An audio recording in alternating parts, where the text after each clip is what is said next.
A'udzubillahi minasyaitonirrajim. Bismillahirrahmanirrahim. Assalamualaikum warahmatullahi wabarakatuh. Alhamdulillahirabbil alamin wa bihi nasta'in wa ala umurid dunya waddin. Wassalatu wassalamu ala asrofil anbiya'i wa mursalin syahidina wa maulana Muhammad wa ala alihi washabihi ajmain. Pertama-tama yang paling utama marilah kita panjatkan puji serta syukur atas kehadirat Allah Subhanahu wa taala.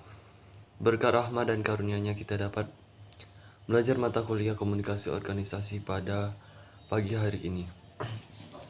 Salawat beriring salam semoga tetap tercurah kepada baginda Nabiullah Habibina wa Syafi'ina Muhammad Sallallahu Alaihi Wasallam yang telah membawa kita dari zaman jahiliyah menuju zaman yang penuh teknologi seperti sekarang ini.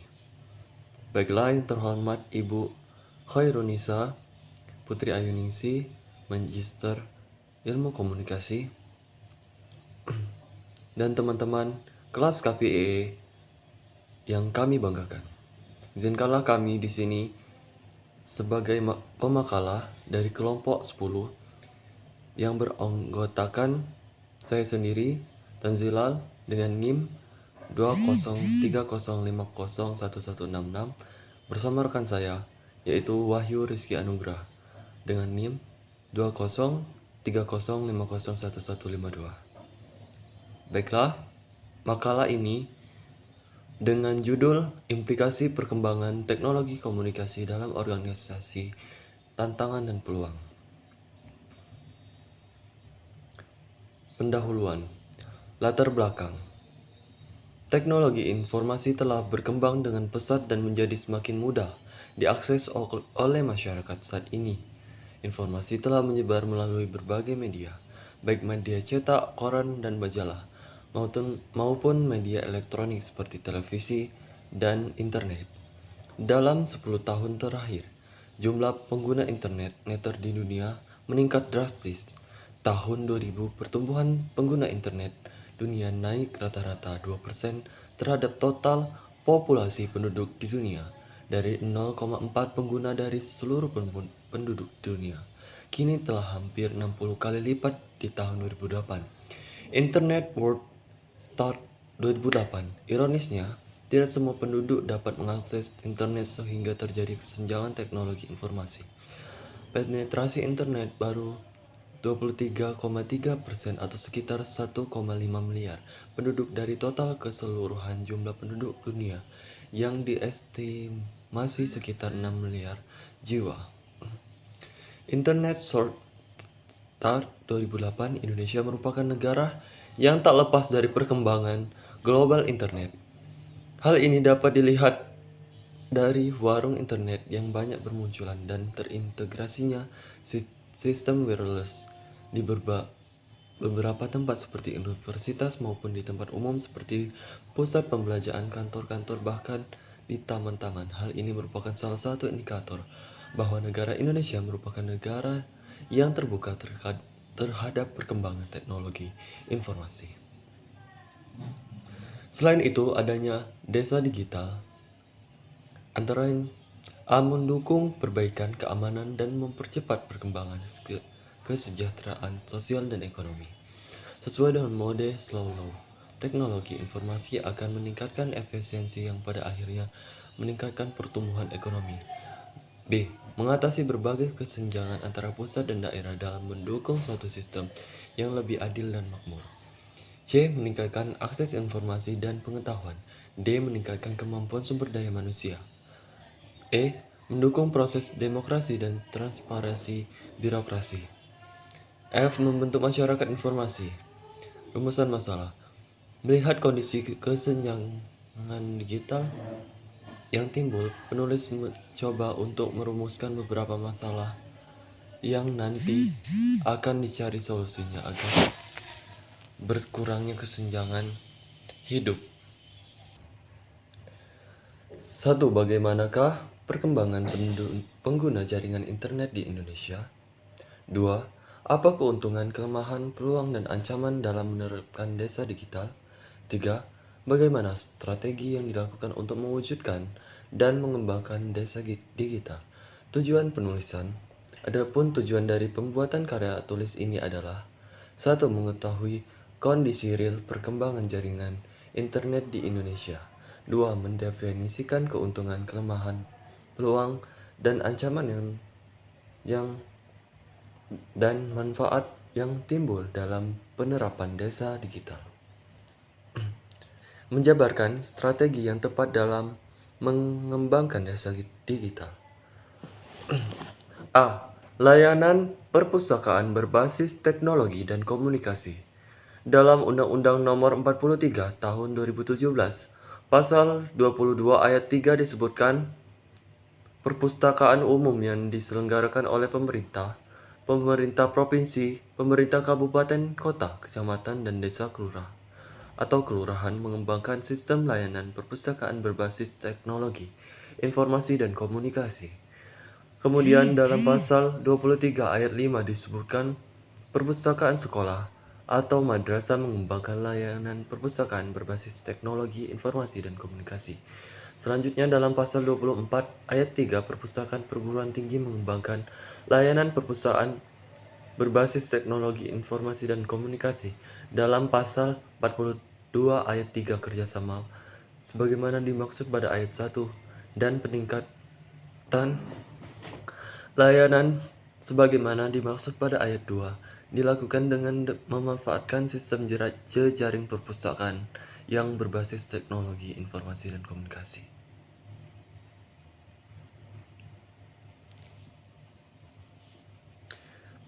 Bidang pekerjaan yang dapat diintegrasikan dengan teknologi informasi dan komunikasi dalam perpustakaan adalah pengadaan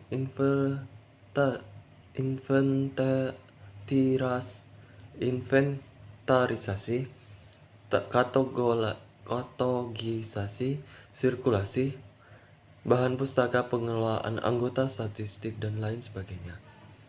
Setelah 3 dekade perkembangan perpustakaan berbasis teknologi dan komunikasi, kita sekarang mengantarkan generasi berikutnya dari sistem perpustakaan yang akan membahas tantangan dan peluang pada masa ini dalam penerapan perpustakaan berbasis teknologi informasi dan komunikasi. Baik, untuk materi selanjutnya akan dilanjutkan oleh rekan kita, Saudara. Saya akan melanjutkan penjelasan dari Saudara Tanzilal. B. Peluang penerapan perpustakaan berbasis teknologi informasi dan komunikasi. 1. Pilihan teknologi yang beragam dan minim menjaya. Sekarang pengelolaan perpustakaan dapat dengan mudah untuk merekam teknologi informasi dan komunikasi pada perpustakaannya. Tidak seperti saat pada masa pembangunan perpustakaan digital, di mana menerapkan teknologi informasi dan komunikasi pada perpustakaan dan merupakan sebuah masalah besar berkaitan dengan masih terbatasnya pilihan teknologi yang tersedia, diikuti dengan masalah yang tidak bisa dikatakan murah. Sekarang ini perkembangan perpustakaan berbasis teknologi informasi dan komunikasi sudah memasuki dekade ketiga, di mana teknologi informasi sebagai tulang punggung dari perpustakaan digital dan juga berkembang dengan sangat pesat. Teknologi yang dimaksud di sini mencakup pada perangkat, keras, dan lunak. Pembangunan yang sangat pesat ini membawa dampak positif bagi pengguna teknologi, di mana hingga kini telah tersedia banyak di pilihan perangkat keras dan lunak, dan berkaitan dengan penerapan perpustakaan berbasis teknologi informasi dan komunikasi. 2. Standarisasi data dan informasi data. Pilihan teknologi bagian dalam perpustakaan berbasis teknologi informasi dan komunikasi seringkali membuat pengguna bingung bagaimana jika nanti ingin beralih ke sistem lain yang berbeda dari yang telah digunakan sebelumnya. Atau bagaimana jika perpustakaan ingin mengintegrasikan data dengan perpustakaan lain dengan sistem otomatis yang berbeda, padahal integrasi data antar perpustakaan untuk berbagai sumber daya merupakan tindak lanjut padahal perpustakaan digital itu sendiri. Untuk muncul gagasan untuk melakukan standarisasi formasi data dalam sistem perpustakaan berbasis teknologi dan komunikasi. Sebuah sistem perpustakaan berbasis teknologi informasi dan komunikasi mengelola berbagai sumber daya digital seperti gambar, audio, video, atau source code. Setiap sumber daya terdiri dari satu atau lebih file yang dimiliki oleh salah satu media data. C. C. Tantangan penerapan perpustakaan berbasis teknologi informasi dan komunikasi. Teknologi 1.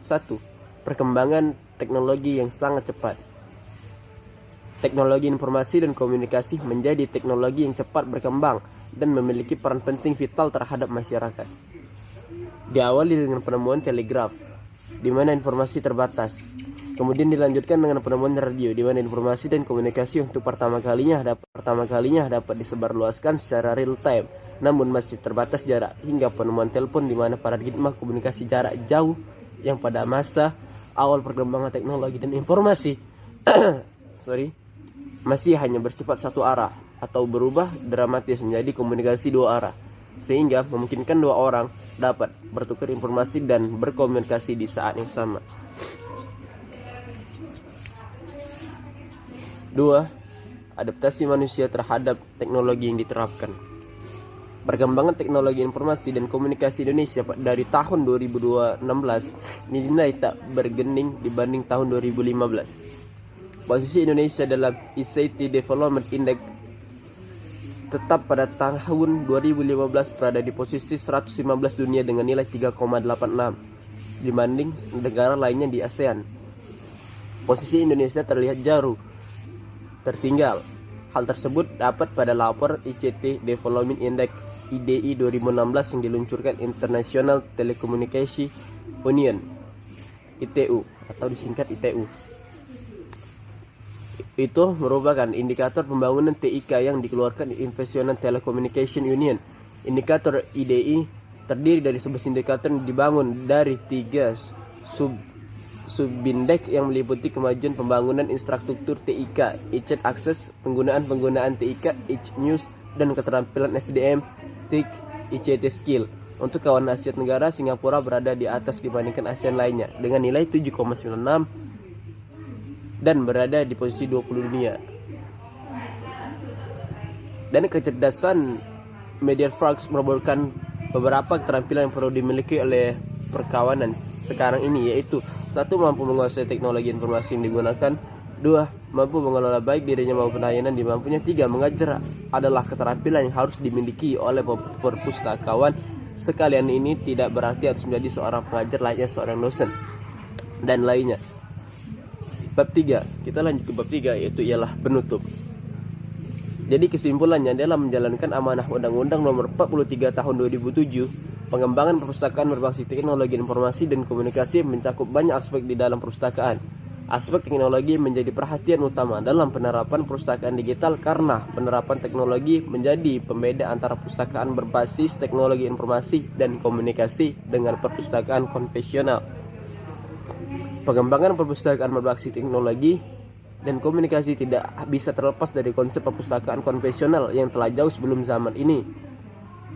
Perpustakaan berbasis teknologi hadir di masa sekarang ini untuk memberi perspektif baru terhadap perpustakaan, baik dari sudut pandang pustaka sebagai pihak yang akan memanfaatkan maupun bagi pustakawan yang sebagai pihak yang akan mengelola.